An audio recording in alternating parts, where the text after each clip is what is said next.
Banging sounds coming from shipping container lead to missing woman, Florida cops say. Miami Herald. The 52-year-old was last seen March 4 and reported missing 2 days later, police said. Below are your comments.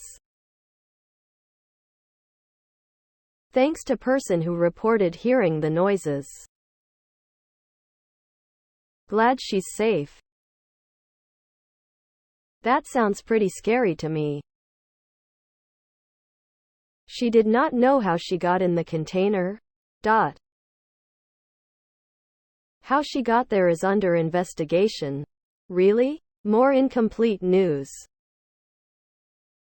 Please subscribe to my channel. And if you like it, please thumbs up.